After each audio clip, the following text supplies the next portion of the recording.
Smoking causes cancer. Smoking kills. புகைப்பிடித்தல் புற்றுநோயை உண்டாக்கும் மற்றும் உயிரை கொல்லும். Consumption of alcohol is injurious to health. மது அருந்துதல் உடல்நலத்திற்கு கேடு. Subscriber real life incident inspired by subscribers. இந்த சந்தாதாரர்களின் உண்மை பேசும் சம்பவம் உங்களால் உருவாக்கப்பட்டவை.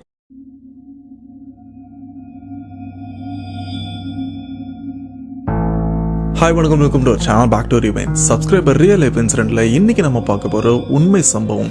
இதுக்கு முன்னாடி ஒரு நண்பர் நமக்கு ஒரு உண்மை சம்பவத்தை ஷேர் பண்ணியிருப்பாரு. அதுல அவர் சின்ன வயசுல இருக்கும்போது அப்பா அம்மா அண்ட் அவங்க கூட நிறைய பேர் சேர்ந்து ஒரு ஊர்ல போயிட்டு கரும்பு அறுவடை பண்ற வேலைக்கும் போயிருப்பாங்க.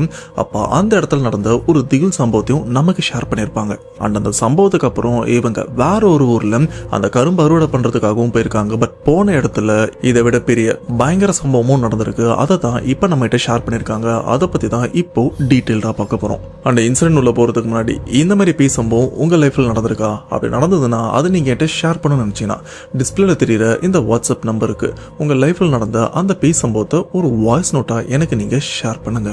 அப்படி ஷேர் பண்ணது உண்மை சம்பவம் உண்மையிலே தெரியுங்க அந்த கண்டிப்பா நம்ம சேனல்ல போஸ்ட் பண்றேன். சோ ஒரு பேச வீடியோல போலாம். நீங்க நம்ம சேனல் புதுசுனா மறக்காம சேனல் சப்ஸ்கிரைப் பண்ணுங்க, பெல் பட்டன் கிளிக் பண்ணுங்க. இப்ப நம்ம வீடியோல போலாம்.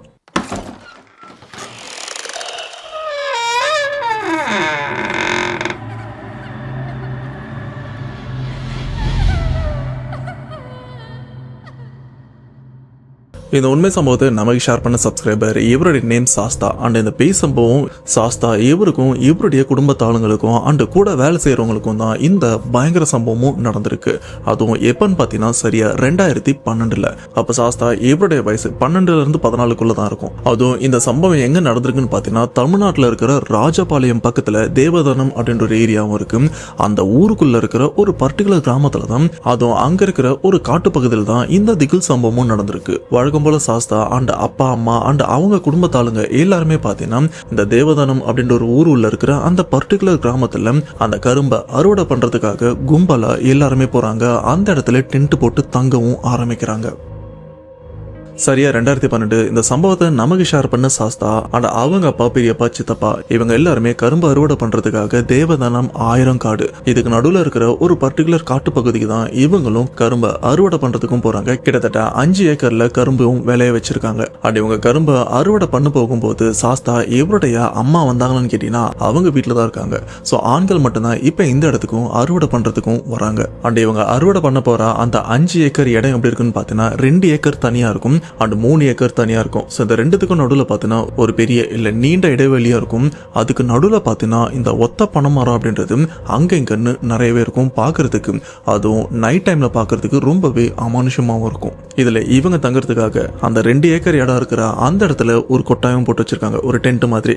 அதே போல இந்த 3 ஏக்கர் இடம் இருக்கிற அந்த இடத்துலயும் டென்ட்டும் போட்டு வச்சிருக்காங்க. அப்பப்போ சாஸ்தா இவருடைய அம்மா அண்ட் இவங்க அத்தை அந்த டென்ட்டுக்கு வந்துட்டு போவாங்க. சில நேரம் அங்கதான் தங்குவாங்க. ஆனா ஆல்ரெடி இங்க இருக்கிற ஒரு டென்ட்ல பாத்தீங்கன்னா சாஸ்தா இவருடைய அத்தை அந்த இடத்துல தான் இருக்காங்க.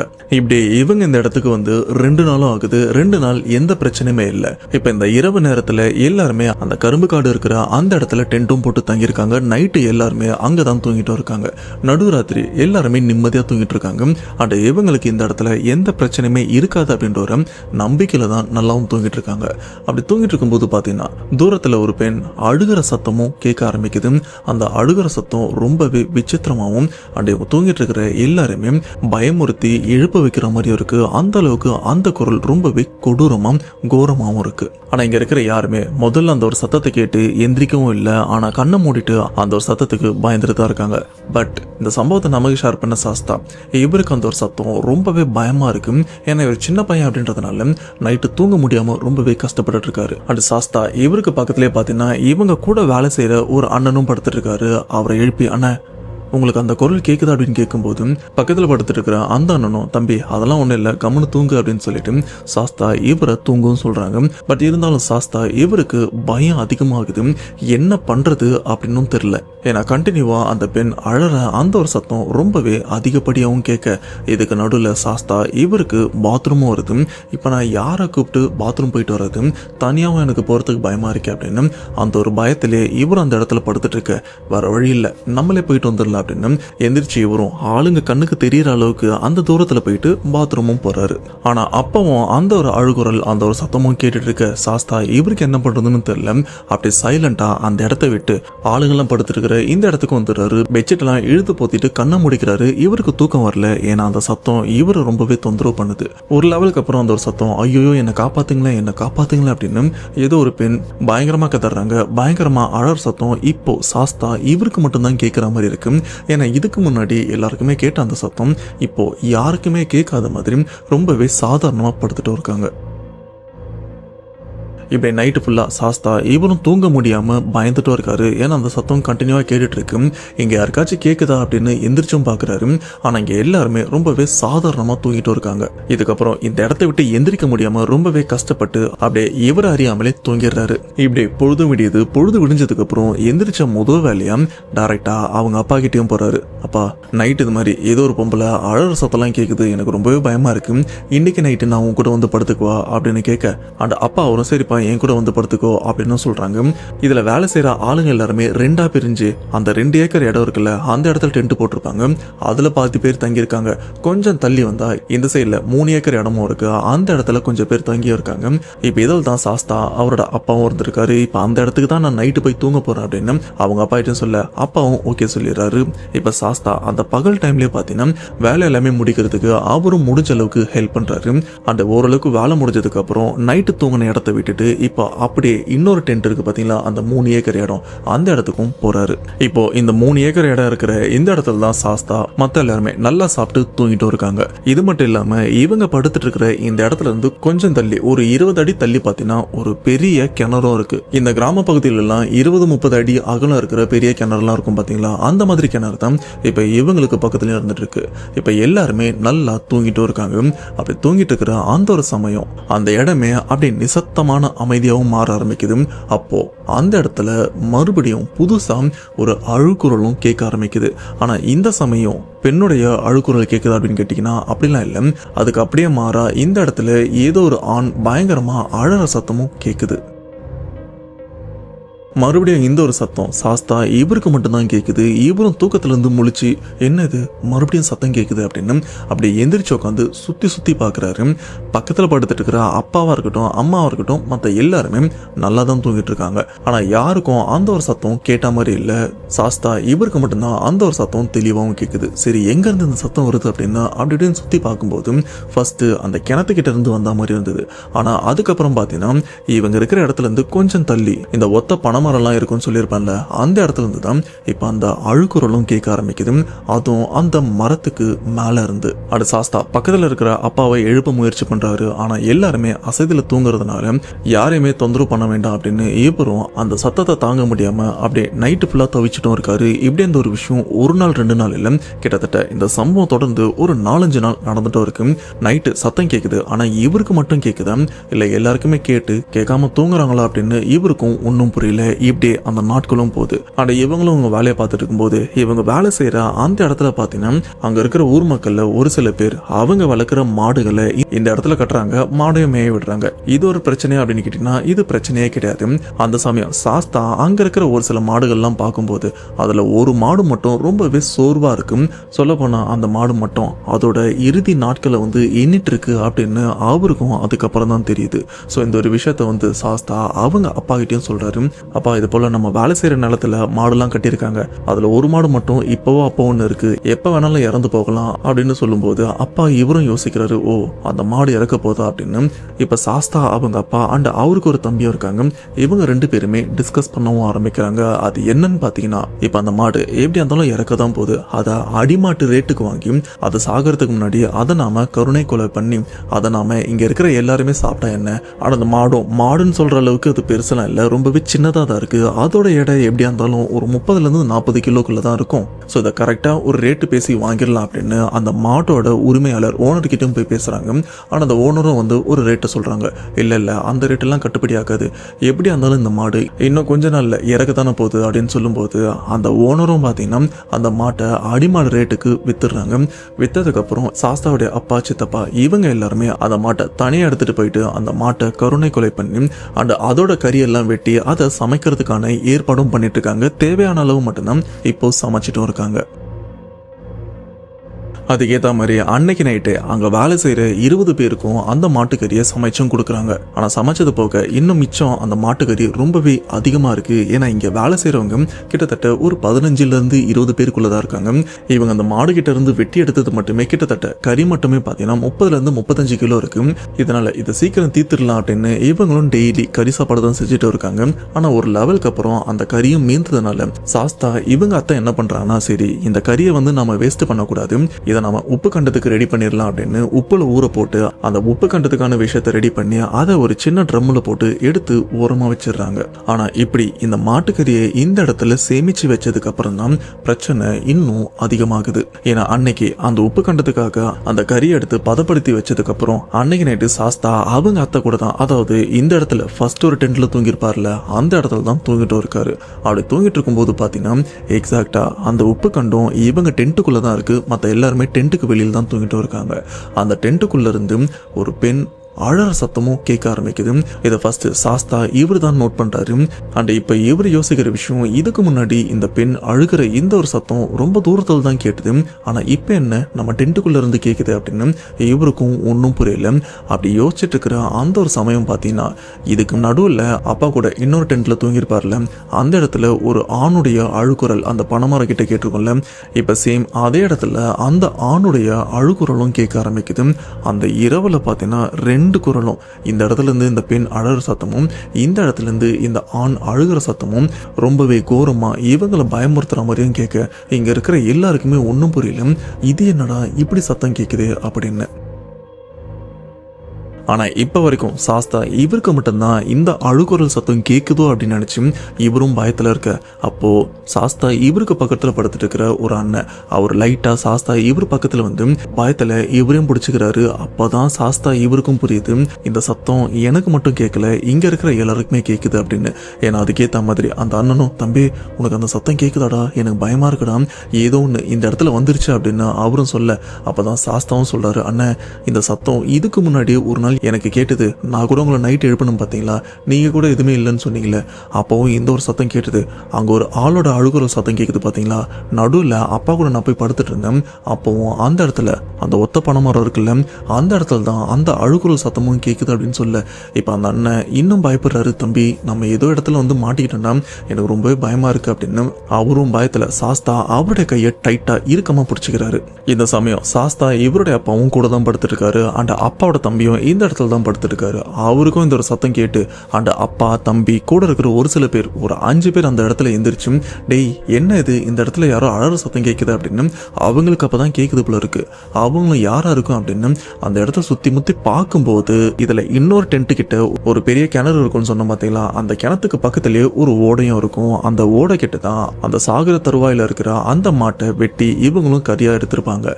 இப்போ அந்த வெட்டனை அந்த இடத்துல பார்த்தீங்கன்னா அந்த மாட்டோட ரத்த துளிகள் அந்த மாட்டுடைய ஒரு சில பாகங்கள்லாம் அந்த இடத்துல இருந்திருக்கும். எக்ஸாக்டா இப்ப அந்த இடத்துல பாத்தீங்கன்னா ஒரு பெண்ணுடைய உருவம் நிற்கிறது இவங்களுக்கு ரொம்பவே தெளிவா தெரியுது. ஏன்னா இது வெட்டவெளி இடம் அப்படின்றதுனால தூரத்துல ஆளுங்க இருந்தாலும் ரொம்பவே தெளிவா தெரியும். இப்போ அந்த ஒரு விஷயத்த சாஸ்தாவோட அப்பா மட்டும் இல்ல கூட இருக்கிற எல்லாருமே பார்த்து கொஞ்சம் மிரண்டும் போறாங்க. ஆனா ஆரம்பத்துல அந்த வழியா ஏதோ பெண் வந்திருக்காங்க அப்படின்னு நினைச்சாங்க. ஆனா அதுக்கப்புறம் தான் இவங்களுக்கும் தெரியுது அது உண்மையிலே பெண் கிடையாது, அங்க இருக்கிறது ஒரு ஆன்மா, ஒரு பேய் அப்படின்னு.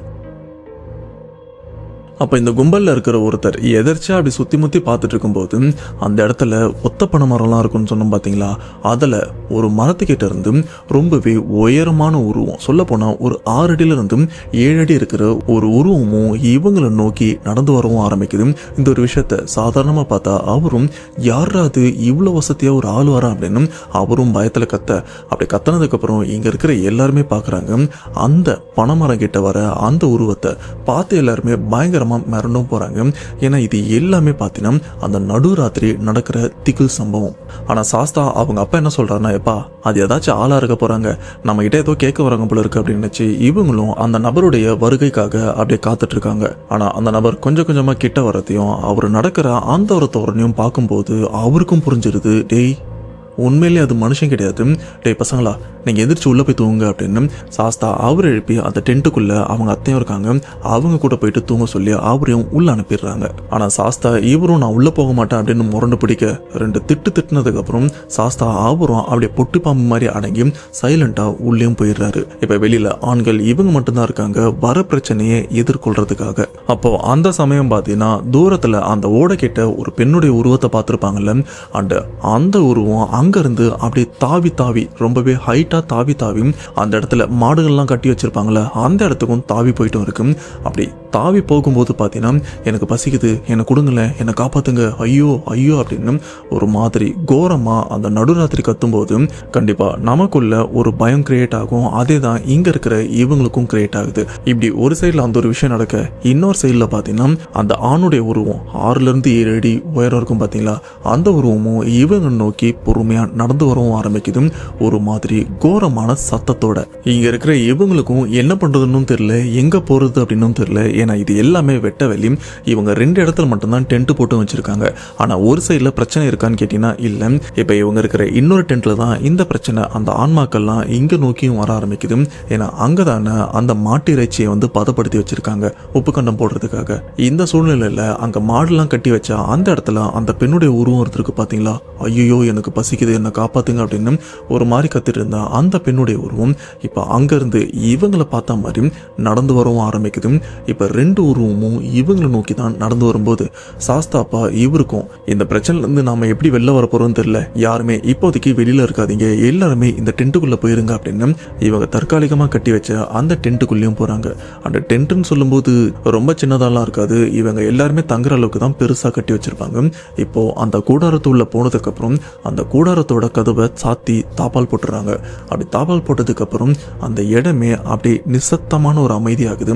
ஏன்னா உள்ள இருக்கிற எல்லாருமே வெறும் பயத்தோட மூச்சு வாங்கிட்டு தான் இருக்காங்க. இப்போ வெளியில் அந்த உருவம்லாம் நடந்துட்டு வருதில்ல, அந்த இடம் பார்த்தீங்கன்னா அப்படியே அமைதியாக இருக்கு.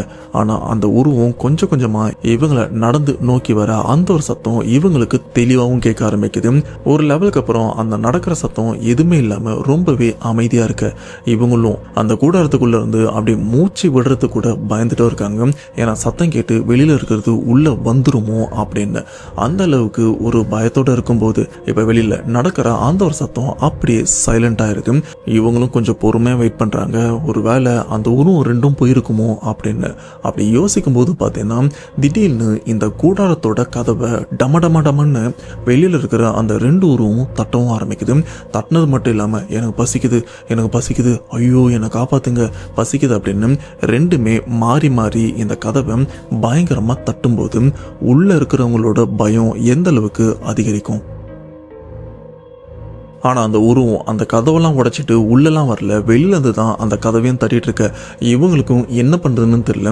ஒருத்தருடைய ஒருத்தர் கையை அப்படி பிடிச்ச மாதிரி இந்த கூடாரத்துக்குள்ளேயே இவங்களும் இருக்காங்க, ஒருத்தர் கூட வெளியிலையும் வரல. ஒருவேளை பக்கத்தில் இன்னொரு இடத்துல வந்து கூடாரத்தில் ஆளுங்கெல்லாம் தங்கியிருக்காங்களே, அவங்க ஏதாச்சும் பிரச்சனை இருக்குமா அப்படின்னு கேட்டிங்கன்னா, ஆனால் அந்த இடத்துல எந்த பிரச்சனையும் நடக்கிற மாதிரி இவங்களுக்கும் தெரியல. ஏன்னா 2 கூடாரத்துக்கு நடுவில் வந்து டிஸ்டன்ஸ் கொஞ்சம் இருக்குது. ஆனால் இங்கேருந்து ஆட்களை பார்க்குற தூரத்தில் தான் அந்த கூடாரமும் இருக்குது. அப்போது பிரச்சனை இந்த கூடாரத்தில் மட்டும்தான் அப்படின்னு இவங்களுக்கும் ஓரளவுக்கு புரிய வர சத்தமே இல்லாமல் அந்த இடத்துல நைட்டு தூங்கவும் முடியல. அண்ட் இந்த வீட்டை விட்டு வெளியிலும் வர முடியாமல் கிட்டத்தட்ட விடிய காலையில் 3லேருந்து 4 மணி வரைக்கும் இந்த சத்தத்தில் இந்த பயத்தில் மரண பீதியில் தான் அந்த கூடாரத்துக்குள்ளேயும் வந்திருக்காங்க. அது வரைக்கும் வெளியில் இருக்கிற அந்த ஆண் பேய் பெண் பேய் 2மே சேர்ந்து இவங்களை கதி கலங்க வச்சிருச்சு. இப்படி பொழுது விடியும் போது அந்த சத்தம் அப்படியே கொஞ்சம் கொஞ்சமாக அடங்கி அதுக்கப்புறம் அந்த சத்தம் சுத்தமாக இல்லாமலும் இருக்கு.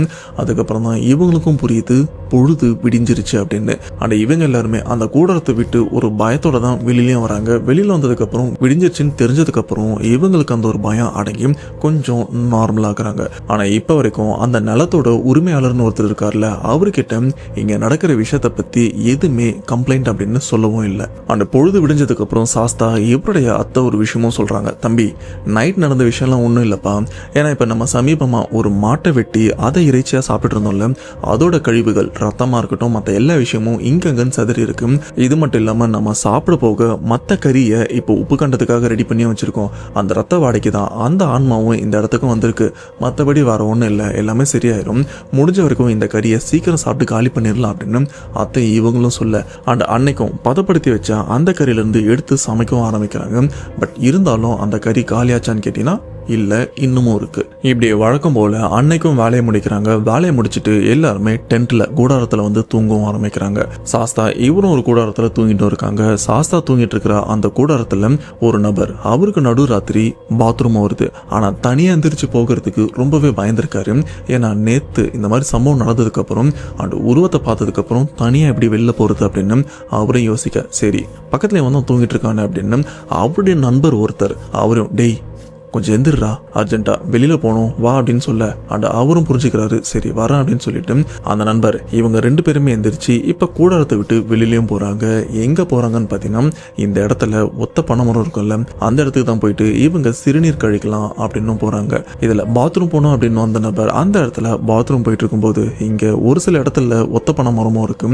அண்ட் அதுல ஒரு இடத்துல பாத்தீங்கன்னா ஒரு உருவம் நின்று இவரையும் பார்த்துட்டு இருக்க, அண்ட் இவரும் அதிர்ச்சியில என்ன பண்றதுன்னு தெரியாம அப்படியே திகைச்சு போய் நிற்கிறாரு. அண்டு இவர் கூட வந்த நண்பர் அவரும் அப்படி இப்படின்னு சுத்திட்டு இருக்கும்போது இவங்க தங்கிட்டு இருந்த அந்த கூடாரத்துக்கு வெளியில ஏதோ ஒரு உருவம் நின்று இவங்களை ஒரு மாதிரி பார்த்துட்டு இருக்காரு. அந்த 2வது வந்த நண்பர் அவரும் பார்த்துருக்காரு. இப்போ பாத்ரூம் போக வந்தவரும் ஒரு உருவத்தை பார்த்துருக்காரு. இங்க வந்த இந்த நண்பரும் இங்க இருக்கிற ஒரு உருவத்தை பார்த்து 2 பேருமே அந்த இடத்த விட்டு நகர முடியாம அப்படியே ஸ்டக்கான மாதிரி அங்கேயே நிற்கிறாங்க. அப்போ அந்த மரத்துக்கு பக்கத்துல இருக்கிற அந்த உருவம் அங்க இருந்து கல் எடுத்து இங்க இருக்கிற 2 பேர் மேலேயும் அடிக்கும் போதுதான் இந்த 2 பேருக்குமே புரியுது, இங்கேயும் உருவம் இருக்கு அங்கேயும் உருவம் இருக்கு அப்படின்னு. அப்படி அந்த உருவம் கல் எடுத்து அடிக்கும் போது பாத்தீங்கன்னா இப்ப இந்த சைட்ல நண்பர் ஒருத்தர் இருக்காருல்ல, அவரு இங்க இருந்து ஓடி அவங்க கூடாரத்துக்குள்ள ஓடிடலாம் அப்படின்னு இங்க இருந்து ஓடும் போது ஆல்ரெடி அந்த இடத்துல உருவத்தை பார்த்திருப்பாங்கல்ல, இப்ப அந்த உருவம் அங்க இல்ல வேற இடத்துல நின்று இருக்கு. ஸோ இதனால இதான் சான்ஸ் அப்படின்னு கூடாரத்துக்குள்ள ஓடிடலாம் அப்படின்னு இவரும் வேகமா ஓடும் போது பாத்தீங்கன்னா அந்த இடத்துல கால் தடுக்கி ஒரு கல்லும் இருந்திருக்கு. அந்த கல்லுல தலை அடிபட்டு அந்த இடத்துல அவருக்கும் அடிபடுது, ரத்தமும் பயங்கரமா சேர்ந்தது. இருந்தாலும் உயிரை கையில பிடிச்சிட்டு இந்த இடத்தை விட்டு எந்திரிச்சு அந்த கூடாரத்துக்குள்ளேயும் போறாரு. அந்த கதவை திறந்து உள்ள போயிட்டு எல்லாரையுமே எழுப்பி அந்த உருவம் வந்துருச்சு வெளியில தான் இருக்கு அப்படின்னு ரொம்பவே பயத்தோட கத்த. இந்த கேப்ல பாத்தீங்கன்னா ஆரம்பத்துல பாத்ரூம் போகணும் அப்படின்னு ஒருத்தர் எந்திரிச்சிருப்பார்ல, அந்த மரத்துக்கிட்ட கூட பாத்ரூம் போயிருந்திருப்பார்ல, அந்த அவர் மேலதான் கல்லு நிறைய பட்டிருக்கும். அவரும் அங்க இருக்கிற 2 உருவத்தையும் பார்த்து அந்த அதிர்ச்சியிலேயே அங்கேயே மயக்கம் போட்டு கீழேயும் விழுந்துடுறாரு. அடுத்த சாஸ்தாவுடைய அப்பா சித்தப்பா இவங்கெல்லாம் எந்திரிச்சுட்டு என்னாச்சு உனக்கு, ஏன் ரத்தம்லாம் வருது அப்படின்னு அவர் அடிப்பட்டதை வந்து கொஞ்சம் தொடச்சி விடுறாங்க. அந்த அடிப்பட்ட அந்த நண்பரும் இல்ல அவன் வெளியில இருக்கான், அந்த இடத்துல மயங்கி விழுந்துட்டான், அவனை கொஞ்சம் காப்பாத்துங்க, வெளியில அந்த உருவம் இருக்கு அப்படின்னு ஒரு பயத்தோட சொல்ல, இதுல சாஸ்தாவுடைய அப்பா சித்தப்பா இவங்க 2 பேருமே பயத்தோட தான் வெளியிலயும் வராங்க. ஆனா வெளியில வந்து பார்த்தா அந்த இடத்துல உருவமும் இல்லை. சரி அந்த மரத்துக்கிட்ட வந்து இவங்க கூட வேலை செய்யற அந்த நபரும் விழுந்திருக்காரு. அண்ட் அவரு போய் தூக்கிட்டு வந்துடலாம் அப்படின்னு 2 பேருமே போயிட்டு அந்த மயங்கி இருக்கிற அந்த நபரை அப்படியே தூக்கிட்டு வந்து இவங்க படுத்துட்டு இருக்கிற இந்த இடத்துலயும் படுக்க வச்சிடறாங்க. இப்ப இந்த இடம் அப்படியே அமைதியாகுது. இப்படி ஒரு 20 நிமிஷமும் போகுது. இந்த 20 நிமிஷத்துல சாஸ்தாவுடைய அப்பாக்கும் சரி அவங்க சித்தப்பாக்கும் அப்படியே தூக்கமும் வந்து அப்படியே கண்ணை அசரும் போது பாத்தீங்கன்னா திடீர்னு இந்த இடத்துல அந்த மரத்துக்கிட்ட மயக்கம் போட்டு விழுந்திருப்பாரு. அவரை இப்ப தூக்கிட்டு வந்திருப்பாங்களே, அவரும் அப்படியே கண்முழிச்சு எந்திரிச்சு இந்த கூடாரத்துல இருக்கிற ஆண்கள் எல்லாருமே பயங்கரமா அடிக்கவும் ஆரம்பிக்கிறாரு. அதுவும் ஒரு மாதிரி ஆக்ரோஷத்தோட. அப்படி அடிச்சது மட்டும் இல்லாம அந்த இடத்துல என்ன விட்டுருங்க அப்படின்னு சம்பந்தமே இல்லாம ஒரு பெண்ணுடைய குரல்ல இவரும் கத்தவும் ஆரம்பிக்கிறாரு.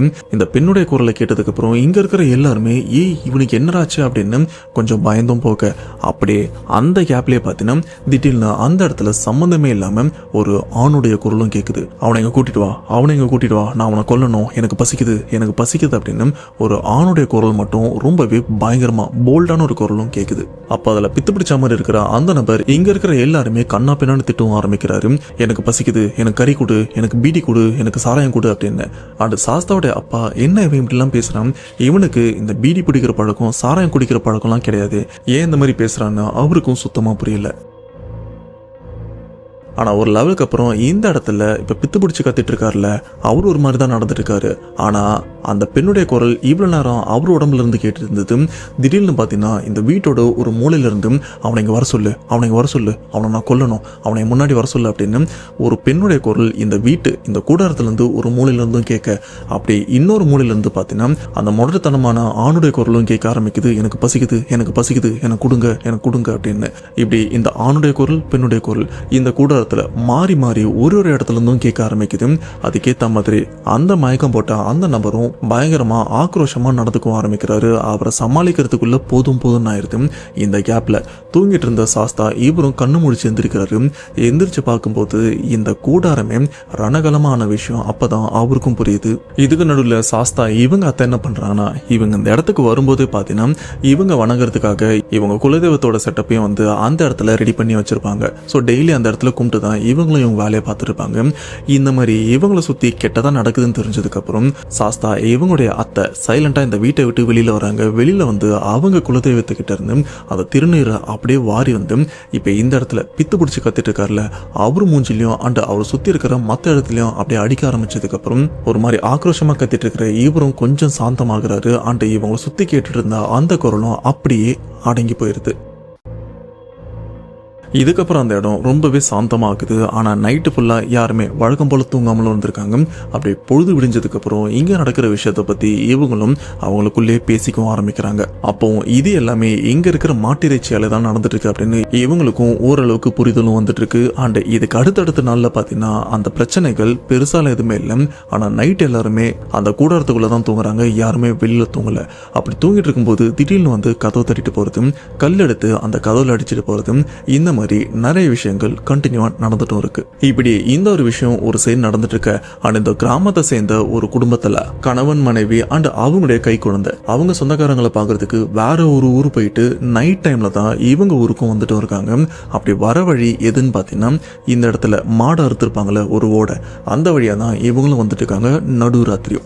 இந்த ஒரு விஷயத்த நைட் டைம்ல தூக்கம் வரல அப்படின்னு இந்த கூடாரத்துல இருக்கிற சாஸ்தா அண்ட் அவருடைய அப்பா ஒரு சில பேரும் பார்த்துட்டு இருக்காங்க. அப்படி பார்த்துட்டு இருக்கும்போது யார் இது இந்த நடுராத்திரி தூரத்துல நடந்து வரா அப்படின்னு ஆரம்பத்துல இவங்களும் பயந்துருக்காங்க. ஏன்னா அந்த இடத்துல அதுக்கேத்த மாதிரி ஒரு ஆண் ஒரு பெண், ஏன்னா ஆல்ரெடி இந்த இடத்துல ஒரு ஆணுடைய உருவமும் பெண்ணுடைய உருவமும் தானே இவங்களை படாப்படுத்திட்டு இருக்கு.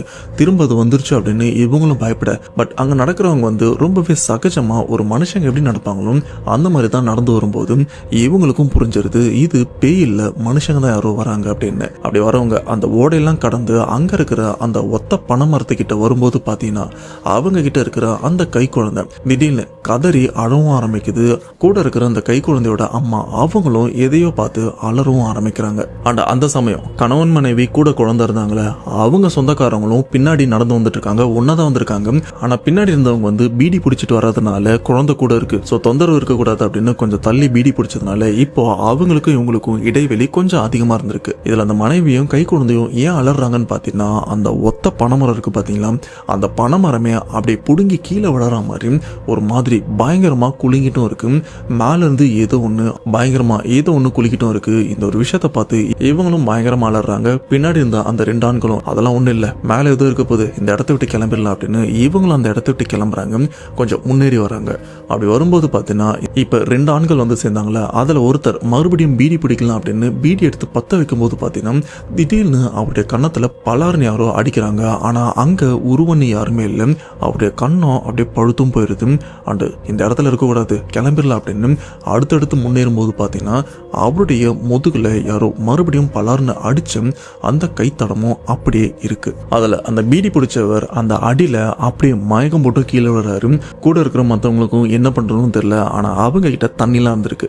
உடனே தண்ணியெல்லாம் தெளிச்சு அவரையும் எழுப்பியிருக்காங்க. அட எந்திரிச்சதுக்கு அப்புறம் இவங்களும் சீக்கிரம் போலாம் அப்படின்னு நடக்கும்போது பார்த்தீங்கன்னா இந்த மூணு ஆண்கள்ல ஒருத்தர் அப்படியே அந்த இடத்துல நிக்கிறாரு. நீங்க போங்க, நான் முன்னாடி வரேன், நீங்க போங்க அப்படின்னு கணவன் மனைவி அண்ட் இன்னொரு நபர் கை குழந்தை இவங்களை அனுப்பிட்டு அவரு மட்டும் அந்த இடத்துல இருக்காரு. அண்ட் அவரும் பொறுமையா நடந்து வந்துட்டு இருக்காரு. கரெக்டா அந்த ஊரு தொடங்குற அந்த எல்லையும் வருது. அந்த எல்லைய அந்த ஒரு நபரால மட்டும் தாண்டவும் முடியல. ஏதோ ஒண்ணு அவரை பிடிச்சி நிறுத்துற மாதிரி இருக்கு. இதை எல்லா விஷயத்தையுமே இந்த கூடத்துக்கிட்ட இருக்கிற சாஸ்தாவுடைய அப்பா அண்ட் கூட இருக்கிற எல்லாருமே இங்க என்னடா நடக்குது அப்படின்ற மாதிரி பார்த்துட்டும் இருக்காங்க. இப்படி அந்த இடத்த விட்டு கடக்க முடியாம தவிக்கிற அந்த ஒரு விஷயத்த கூட வந்த அந்த நபர்கள்லாம் பாக்குறாங்க. இவன் ஏன் உள்ள வர மாட்டான், டேய் வாடா வாடா அப்படின்னு சொல்ல. பட் அவரும் அந்த இடத்துல ஒரு மாதிரி சிக்கி தவிக்கிற மாதிரி இருக்காரு. அந்த சமயம் பீடி பிடிக்கும் போது பேய் அடிச்சு மயக்கம் போட்டு கீழே விழுந்தார்ல, அவர் இப்ப தெளிவா தான் இருக்காரு. அவருக்கு புரிஞ்சு போச்சு இங்க பிரச்சனை இருக்கு அப்படின்னு. அண்ட் அவரும் மனசுல வேண்டிக்கிறாரு, நீ தாண்டாப்பா ஐயனாரே காப்பாத்தணும் அப்படின்னு. அவரும் மனசுல ஐயனார் அவரை நினைச்சிட்டு என்ன பண்றாருன்னா, இப்போ அந்த எல்லைக்குள்ள வர முடியாம தவிச்சிட்டு இருக்கிற அந்த நபரோட கையை பிடிச்சி வேகமா உள்ளே இழுத்து போட்டுறாரு. அப்படி அந்த நபரை உள்ள இழுத்ததுக்கு அப்புறம் பாத்தீங்கன்னா தப்பிச்சிட்டு இருந்த அந்த நபர் அந்த எல்லைக்குள்ள வந்ததுக்கு அப்புறம் அப்படியே மயக்கம் போட்டு கீழேயும் விழுந்துறாரு. இப்ப கூட கை குழந்தையோட ஒரு அம்மா வந்திருப்பாங்கல்ல, அவங்களும் அவங்க கணவரும் இந்த இடத்த விட்டு சீக்கிரம் போயிடலாம் அப்படின்னு வரும்போது அந்த இடத்துல அந்த பெண் மறுபடியும் என்ன விஷயம் பார்த்தாங்கன்னு தெரியல, அலறவும் ஆரம்பிக்கிறாங்க. அலறது மட்டும் இல்லாம அவங்க பையனை அப்படியே விட்டுட்டு கையில ஏதாச்சும் பொருள் கிடைக்குமா அப்படின்னு எதையோ தேடுறாங்க. கையில ஒரு குச்சி ஒரு பெரம்பும் மாட்டுது. அதை எடுத்துட்டு அந்த கூடாரத்துக்குள்ளேயும் போறாங்க. அப்படி போனவங்க அங்க படுத்துட்டு இருக்கிற எல்லாருமே அடிச்சு எழுப்பவும் ஆரம்பிக்கிறாங்க. இந்த விஷயத்தை எதிர்பார்க்காத சாஸ்தா இவங்க அப்பாவும் அந்த பெண்ணை போயிட்டு தடுக்கலான்னு முயற்சி பண்ணும்போது அவராலேயே முடியல. அப்ப சாஸ்தாவுடைய அத்தை அவங்க என்ன பண்றாங்கன்னா, அந்த பெண்ணை யாரையுமே அடிக்க முடியாத அளவுக்கு அப்படி இறுக்கமா பிடிச்சி அவங்கள நகர விடாம பண்ணிடுறாங்க. அப்போ அங்க இருக்கிற அந்த ரெண்டு ஆன்மாவும், ஆண் ஆன்மாவும் சரி பெண் ஆன்மாவும் சரி, அங்க இருக்கிற அந்த பெண்ணையும் அங்க இருக்கிற ஒரு ஆணையும் பொசஸ் பண்ணி பயங்கரமா அந்த இடத்த ஒரு மாதிரி அட்டூழியம் பண்ணிட்டு இருக்கும் போது அத்தை சாஸ்தாவுடைய அத்தை இவங்களுக்கும் புரிஞ்சிருது. உடனே அமைதியா இருங்க, உங்களுக்கு இப்ப பசிக்குதா, ஏன்னா ரொம்ப நாளா நீங்க சாப்பாடு கொடுங்கன்னு கேட்டுட்டு இருக்கீங்க, அமைதியா இருந்தீங்கன்னா உங்களுக்கு சாப்பிடறதுக்கு நான் அதெல்லாம் தரேன் அப்படின்னு சொல்லிட்டு அந்த ஆன்மாக்களை கொஞ்சம் அமைதியா இருக்க சொல்லிட்டு, இப்ப இவ்வளவு நாள் இங்க இந்த மாட்டுக்கறி இருக்கிறதுனால தானே இவ்வளவு பிரச்சனை, இருக்கிற எல்லாத்தையுமே எடுத்து இப்ப அதுங்களுக்கு சாப்பிட கொடுத்துறேன் அப்படின்னு அதை எல்லாத்தையுமே எடுத்து இங்க பேய் பிடிச்சிருக்கிற அந்த ரெண்டு பேருக்கும் சாப்பிட கொடுக்குறாங்க. இந்த கேப்ல சாஸ்தாவுடைய அப்பா என்ன பண்றாருன்னா, அந்த லேண்டோடைய ஓனருக்கு கால் பண்ணி, ஐயா இங்க என்ன நடக்குது, என்ன பிரச்சனை அப்படின்னு நடந்த எல்லா விஷயத்தையும் சொல்லும் போது அங்க இருக்கிற அந்த ஓனருக்கும் கொஞ்சம் டவுட் வருது, ஒருவேளை அந்த பிரச்சனையா இருக்குமோ. அப்ப அந்த ஓனர் என்ன சொல்றாருன்னா, எப்பா இந்த நடுராத்திரி என்னால அங்கெல்லாம் வர முடியாது, நீங்க யாருமே கூடாரத்தை விட்டு வெளில வராதீங்க, எல்லாருமே தாப்பால் போட்டுட்டு உள்ளே இருங்க, ஏதா இருந்தாலும் காலையில வந்து பேசிக்கலாம், இப்போதைக்கு என்னால வர முடியாது அப்படின்னு சொல்லிட்டு போனையும் கட் பண்ணிடுறாங்க. இதுக்கு நடுவில் அத்தை இவங்க என்ன பண்றாங்கன்னா, அங்க இருக்கிற அந்த ஆன்மாக்கு மாட்டுக்கறி கொடுத்தாங்களா சாப்பாடு கொடுத்ததுக்கு அப்புறம் அவங்க குலதெய்வத்தை மறுபடியும் அந்த இடத்துல வணங்கி அந்த ஆன்மாக்களை தற்சமயமா இந்த இடத்த விட்டு போற மாதிரியும் பண்றாங்க. இதுக்கப்புறம் கை குழந்தை அவங்க அம்மா அண்ட் அவங்க கணவர் கூட இருந்த ரெண்டு பேர் இவங்க எல்லாருமே அவங்க ஊருக்கும் அந்த நடுராத்திரி கஷ்டப்பட்டு போயிடுறாங்க. இப்படி பொழுதும் விடியுது. பொழுது விடிஞ்ச உடனே இந்த இடத்தோட ஓனரும் வராங்க. வந்ததுக்கு அப்புறம் சாஸ்தா இவருடைய சித்தப்பா பயங்கரமா அந்த ஓனரை திட்டவும் ஆரம்பிக்கிறாங்க. எங்க உயிர் என்ன உங்களுக்கு விளையாட்டா போச்சா, இங்க இவ்வளவு பிரச்சனை இருக்கு, எதுவுமே சொல்லாம இந்த இடத்துல எங்களுக்கு வேலை விட்டுருக்கீங்க, நாங்க யாராச்சும் செத்துட்டா என்ன பண்ணுவீங்க அப்படின்னு கண்ணா பின்னான்னு திட்ட. இப்படி திட்டிட்டு இருக்கும்போது பாத்தீங்கன்னா அந்த இடத்துல கார்ல இன்னும் 3 பேரும் வராங்க. யாருன்னு பார்த்தா பூசாரி அண்ட் பூசாரி கூட ஒரு சில பேரும் வராங்க. அப்படி வந்த பூசாரி கூட இருக்கிற 2 பேர் வந்த உடனே இந்த இடத்துல இவங்க குலதெய்வம்னு ஒரு செட்டப் ரெடி பண்ணி வச்சிருப்பாங்களா, அது ஐயனார் தான். அந்த இடத்துல ஒரு குதிரையோட உருவபொம்மையும் ரெடி பண்ணி வச்சிருப்பாங்க. அங்க உட்காந்து ரொம்ப நேரமா பூஜை பண்ணிட்டு இருக்காங்க. அப்படி பூஜை பண்ணிட்டு இருக்கும்போது பாத்தீங்கன்னா இதுக்கு முன்னாடி நைட் டைம்ல ஒருத்தர் பாத்ரூம் வருது அப்படின்னு சொல்லி கூட நண்பரையும் எழுப்பி கூட்டு போயிருப்பாரு. அந்த இடத்துல பேய் அடிச்சதுனால மயக்கம் போட்டு விழுந்திருப்பாரு. அதுக்கப்புறம் நிறைய ஆக்ரோஷமான விஷயம் எல்லாம் பண்ணிருப்பாருல. இப்போ அவரோட உடம்புல அங்க இருக்கிற ஒரு ஆன்மாவும் ஏறுது. அப்படி ஏறினா அந்த ஆன்மா அந்த இடத்தை ஒரு மாதிரி ரணகலமாக்குது. இது மட்டும் இல்லாம அந்த இடத்துல அந்த பெண்ணுடைய ஆன்மாவும் அப்படியே ஆக்ரோஷமா வந்து நிக்குது. இது மட்டும் இல்லாம மூணாவதா இன்னொரு ஆணோட உருவமும் இந்த இடத்துல வந்து நிக்கும் போதுதான் இவங்களுக்கும் புரியுது, இத்தனை நாள் இங்க இருந்தது 2 பேய் இல்லப்பா 3 பேய் அப்படின்னு. அப்ப அந்த பூசாரி அவர் என்ன பண்றாருன்னா, அவருடைய உடம்புல வேட்டை கருப்பு சாமியா வர வைக்கிறாரு. வர வச்சது மட்டும் இல்லாம இங்க இருக்கிற ஆன்மா கிட்ட உனக்கு என்ன வேணும், என்ன பிரச்சனை, எதுக்காக எல்லாருமே இங்க சுத்திட்டு இருக்கீங்க அப்படின்னு கேட்கும்போது ஒரு ஆன்மாவும் தனக்கு என்ன பிரச்சனைலாம் நடந்திருக்கு, என்ன தேவைகள் இருக்கு அப்படின்னு இப்போ இந்த இடத்துல சொல்லவும் ஆரம்பிக்குது. இதுல ஃபர்ஸ்ட் அந்த பெண்ணுடைய ஆன்மாவும் தனக்கு நடந்த அநீதி ஒரு விஷயத்தையும் சொல்லுது. அது என்னன்னு பாத்தீங்கன்னா, சாஸ்தா இவங்க அப்பா அந்த கூட வேலை செய்யற ஆட்கள் எல்லாருமே இந்த நிலத்துல வேலை செய்ய வந்திருக்காங்கல்ல, கரெக்டா அண்ணில இருந்து 2 நாளைக்கு அப்புறம் பாத்தீங்கன்னா அந்த இடத்துல ஒரு பெண்ணுடைய அழுகுரல் சத்தம் கேட்டிருக்கும். என்னை காப்பாத்துங்க ஐயோ அப்படின்னு ஒரு மாதிரி சத்தம்லாம் கேட்டிருக்கும். பாத்தீங்களா அந்த குரல் பாத்தீங்கன்னா பேயோட குரல்லாம் இல்ல, உண்மையிலேயே ஒரு பெண்ணோட குரல் தான். ஏன்னா அந்த நைட்டு அந்த இடத்துல அந்த பெண்ணை சில பேர் ஒரு 5 பேர் கொண்ட கும்பல் கடத்திட்டு வந்து அந்த இடத்துலயே அந்த பெண்ணை கற்பழிச்சிருக்காங்க. அது மட்டும் இல்லாம அந்த இடத்துல அந்த பெண்ணை துண்டு துண்டா வெட்டி கொலையும் பண்ணிருக்காங்க. ஸோ இதனாலதான் அந்த பொண்ணு பயங்கரமா அந்த இடத்துல அலறி இருக்கு. அந்த ஒரு சத்தம் தான் ஃபர்ஸ்ட் சாஸ்தா இவருக்கும் கேட்டிருக்கு, கூட இருக்கிற ஒரு சில பேருக்கும் கேட்டிருக்கு. ஆனா ஆரம்பத்துல அது பேயோட குரல் அப்படின்னு நினைச்சு அவங்களும் சைலண்டா படுத்துட்டு இருக்காங்க. இப்ப அப்படிப்பட்ட அந்த பெண்ணுடைய ஆன்மா, நான் இறந்ததுக்கு காரணமானவங்களை நான் கொல்லணும், அவங்களை நான் பழி வாங்கணும் அப்படின்னு சொல்லும்போது, சரி நீ பழி வாங்கு, அதுக்கு எதுக்கு சம்பந்தமே இல்லாம இவங்களை தொந்தரவு பண்ணிட்டு இருக்க அப்படின்னு கேட்க, அதுக்கு காரணம் இருக்கு, இங்க இருக்கிறதும் ஆண்கள் தான். எனக்கு இப்படிப்பட்ட ஒரு விஷயம் நடந்ததுக்கு அப்புறம் எனக்கு ஆண்கள் மேல ஒரு வெறுப்பு தான் இருந்திருக்கு. அதனால இங்க இருக்கிற ஆண்களையும் ஏதாச்சும் பண்ணணும் அப்படின்னு தான் இவங்க கிட்டயும் வந்தேன். அது மட்டும் இல்லாம நான் ரொம்ப நாளா பசியோட அலைஞ்சிட்டு இருக்கேன். இவங்க என் கண் முன்னாடி ஒரு மாட்டை வெட்டி இவங்களும் சமைச்சு சாப்பிட்டுட்டு இருக்காங்க. அந்த பசியில இருக்கிற என்ன ஒரு துளி கூட கண்டுக்கல அப்படின்னு அந்த ஆன்மாவும் சொல்ல, அப்பதான் இங்க இருக்கிற எல்லாருக்குமே புரியுது, இது சாப்பிட மட்டும் வரல, நம்மள கொல்லவும் வந்திருக்கு அப்படின்னு. அப்ப வேட்டைக்கருப்பு அவரும் கேட்கிறாரு, உனக்கு என்ன தேவையோ அதை மட்டும் கேளு, இவங்களை தொந்தரவு பண்ணாத அப்படின்னு சொல்லும்போது, இல்ல இல்ல இவங்களெல்லாம் நான் விட்டு போக மாட்டேன், எனக்கு இதுல இருக்கிற ஒரு ஆணை மட்டும் கொடுத்துருங்க, அவனோட நான் இந்த இடத்த விட்டு போயிடணும் அப்படின்னு சொல்லும்போது, அதெல்லாம் முடியாது, இப்ப நீ மரியாதையா இந்த இடத்த விட்டு போறியா இல்ல உன்னை நான் மொத்தமா அழிச்சிருவா அப்படின்னு சொல்லும்போது, இல்ல இல்ல அப்படிலாம் பண்ணிடாதீங்க, நான் ரொம்ப நாளா பசியோட அலைஞ்சிட்டு இருக்கேன், என் பசியை போக்குங்க, அண்ட் எனக்கு ஒரு புடவையும் வேணும் அப்படின்னு அந்த பெண் பேய்க்கு என்னென்னலாம் தேவையோ அந்த ஒரு விஷயத்தையும் இவங்களும் பண்ணி கொடுக்குறேன் அப்படின்னு ஒத்துக்கிறாங்க. அதுக்கப்புறம் தான் அந்த பெண்ணுடைய ஆன்மா அமைதியாகுது. இப்ப அடுத்து இங்க இருக்கிற அந்த முரட்டுத்தனமான ஆண் பேய் கிட்ட வேட்டைக்கருப்பும் வராரு. நீ எதுக்கு இங்க அலைஞ்சிட்டு இருக்க அப்படின்னு கேட்கும்போது, நான் கடந்த 5 வருஷமா இந்த பனைமரத்துல தான் இருந்துட்டு இருக்கேன், இது மட்டும் இல்லாம பக்கத்துல ஒரு தென்னந்தோப்பு இருக்குல்ல, அந்த தென்னந்தோப்போட முதலாளியே நான் தான், ஒரு சொத்து பிரச்சனைக்காக என் கூட இருந்தவங்களையும் என்ன கொண்டுட்டாங்க, அதுல இருந்து பேயா தான் இந்த இடத்துல உலாவிட்டு இருக்கேன் அப்படின்னு அந்த மரத்துல இருக்கிற அந்த பேயும் சொல்ல, சரி உன் சாவுக்கு காரணமான அவனுங்களை போய் பழிவாங்க வேண்டியதானே அப்படின்னு கேட்க, இல்ல என்னால அந்த இடத்துக்கும் போக முடியல, நான் அந்த இடத்துக்கு வரக்கூடாது அப்படின்னு ஏதேதோ பண்ணி வச்சிருக்காங்க, அண்ட் அவனுங்களும் இந்த பக்கம் வருவானுங்களான்னு பார்த்தா கடந்த 5 வருஷமா அவனுங்க சம்பந்தப்பட்ட யாருமே இந்த பக்கம் வரல, அதுல இருந்து நானும் பசியோட தான் சுத்திட்டு இருக்கேன், அண்ட் இங்க வேலை செய்யறவனுங்களும் டெய்லி இந்த பக்கம் தான் போவானுங்க வருவானுங்க, இங்க தான் என் கண்ணு முன்னாடி சமைச்சும் சாப்பிட்றானுங்க, இது வரைக்கும் எனக்கு கொடுக்கணும்னு கூட இவனுங்களுக்கு தோணல, அண்ட் ஒரு பீடி கொடுக்கணும்னு கூட இவனுங்களுக்கு தோணல அப்படின்னு அந்த முரட்டுத்தனமான பேய் ரொம்பவே கோவத்தோட இருக்கு. இது மட்டும் இல்லாம என் தம்பிகளை நான் பழி வாங்குறதுக்காக இங்க இருக்கிற ஒருத்தரையும் நான் பொசஸ் பண்ணேன், இவங்க உடம்ப ஆக்கிரமிச்சு இந்த எல்லையை தாண்டி அவங்களை ஏதாச்சும் பண்ணலான்னு பார்த்தா என்னால எதுவுமே பண்ண முடியல, அவனுங்க நான் அப்படியாச்சும் பழி வாங்கணும் அப்படின்னு சொல்லும்போது, அதெல்லாம் இப்ப முடியாது, மரியாதையா அந்த இடத்த விட்டு போயிருன்னு சொல்லும்போது, அதெல்லாம் என்னால போக முடியாது, உங்களால முடிஞ்சது நீங்க பாருங்க அப்படின்னு சொல்லும்போது, இங்க இருக்கிற வேட்டைக்கருப்பு இவரும் பயங்கர கோவத்தோட இருக்காரு. இப்ப நீ போறியா இல்ல உன்னோட சேர்ந்து அந்த மரத்தையும் கொளுத்திரவா அப்படின்னு சொல்லும்போது தான் அந்த ஆண் பேயும் கொஞ்சம் அடங்க ஆரம்பிக்குது. கடைசியா உனக்கு என்ன தேவை அதையும் சொல்லு, இவங்க பண்ணுவாங்கன்னு சொல்லும்போது, நானும் ரொம்ப நாள் பசியோட தான் இருந்துட்டு இருக்கேன், அண்ட் எனக்கு பீடி சாராயம் இது எல்லாமே வேணும், இது எல்லாமே எனக்காக படையல் வைங்க, இதை சாப்பிட்டு நான் போயிடுறேன் அப்படின்னு சொல்லும்போது இவங்களும் அந்த ஒரு விஷயத்துக்கு ஒத்துக்கிறாங்க. இப்ப 2 ஆன்மாவை சமாதானப்படுத்தியாச்சு. 3வது ஒரு ஆன்மா இருக்கு, அந்த ஆன்மா கிட்டே வராங்க, நீ யாரு உனக்கு என்ன வேணும்னு கேட்கும்போது அங்க இருக்கிற ஆன்மா எதுவுமே வாய திறக்க மாட்டேங்குது.